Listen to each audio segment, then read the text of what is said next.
Hey everyone, and welcome. If you're looking to get into IT, you're going to be using digital communication pretty much all day, every day.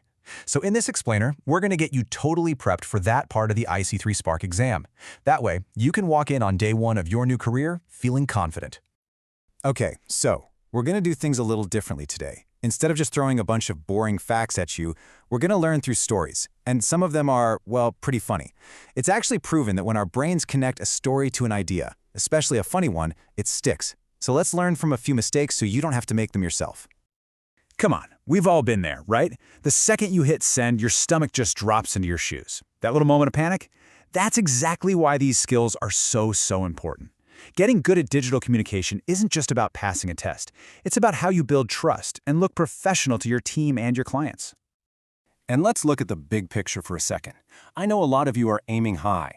You're thinking about CompTIA A+, Network Plus, all those big certifications. Well, think of IC3 Spark as the solid ground you build everything on. You've got to know how to communicate like a pro before you can manage a whole network or fix tough computer issues. This is where you build that strong foundation for an awesome career.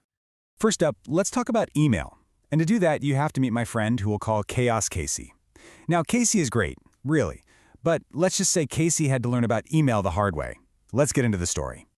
So, just picture it. It's a totally normal Tuesday afternoon. An email from the boss pops into your inbox. Subject line: team lunch next week. Nice! Free food! It went out to the whole department, maybe 20 people. Super simple. What could possibly go wrong? Well, here's the thing. There was one tiny little problem.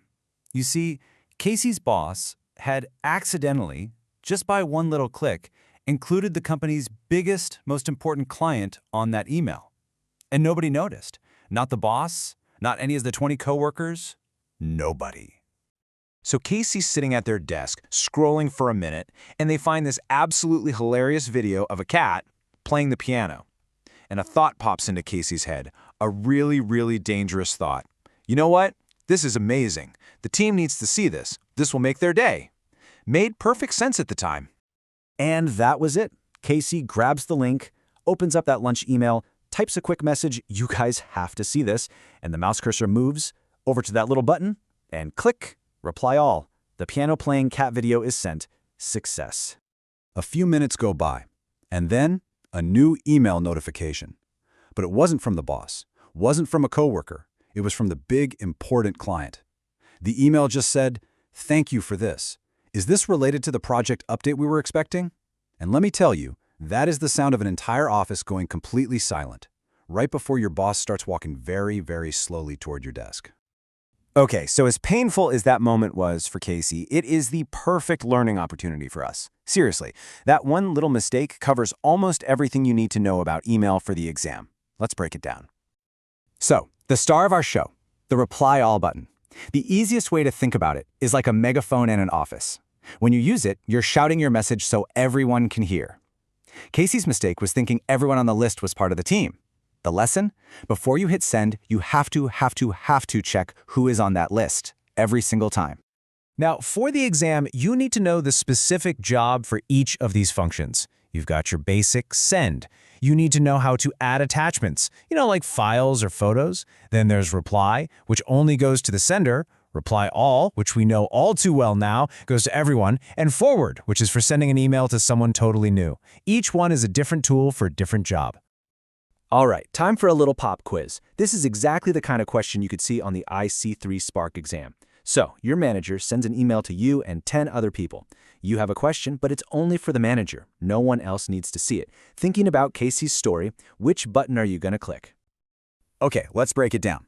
Option A, reply all? Nope, that's the Casey mistake, right? That sends your private question to the entire team. Option C, forward? That's not right either. That's for sending the whole conversation to someone new who wasn't in the original email. So that leaves us with B, reply. And that's our winner. It sends your message only to the person who sent the original email. In this case, your manager. It's clean, it's professional, and it respects everyone's time. So now let's switch gears. Email is a huge part of digital communication, but it's only one tool. The other big one you'll use is real-time chat, or instant messaging. The absolute best way to think about this is email is like sending a letter in the mail. You write it carefully, you send it, and you wait a little while for a reply. Real-time chat? That's like talking to someone face-to-face. It's fast, it's casual, and it happens right now. To really get the rules of real-time chat, let's meet our next character, Steady Sam. Sam loves organization, loves focus, but there was this one time when a simple group chat for a class project turned into a complete and total nightmare.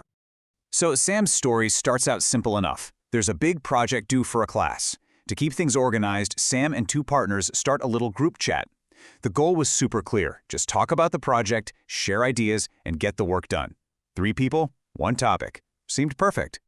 But then it started. One person in the group added a friend just to ask a quick question. Okay, no big deal. But then that friend added their friend who wasn't even in the same class. And before Sam knew it, the little group chat for a 3-person project had somehow exploded to 15 people. The chat just became total noise. You'd have one important message about the project deadline, followed by 20 messages about what everyone was doing over the weekend. Then a full-on debate about the best pizza toppings.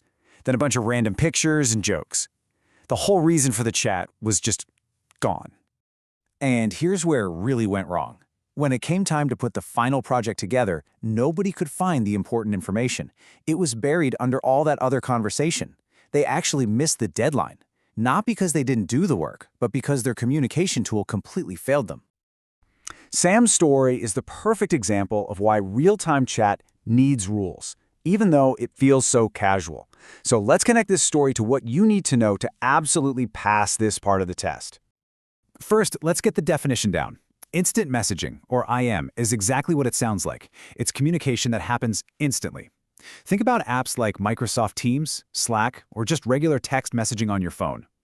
The key words you need to remember are real-time and quick conversations. Now, looking at these rules, you can see that Sam's group chat broke almost every single one. They forgot their audience. It should have been just the 3 of them. The conversation was definitely not focused, and this 4th one is super important. If a new topic comes up, like weekend plans, it is totally okay to say, hey, let's make a new group for this. Keeping chats focused on one topic is what makes them so useful. So, the big question is, how do you choose which tool to use? This little chart here is your best friend. Look, if something is formal, has a lot of detail, or needs to be saved, like sending a final report, you're going to use email. But if you're just asking a quick question like, hey, are we still meeting at 2? Real-time chat is perfect. Choosing the right tool for the job is half the battle. And that just about wraps it up. We learned from Casey's epic reply all fail and Sam's chaotic group chat. We've covered the key things you need for the digital communication part of your exam. So I'll leave you with this to think about. After hearing these stories, what do you think is your #1 most important rule for communicating online? Think about it. Thanks for tuning in, and good luck.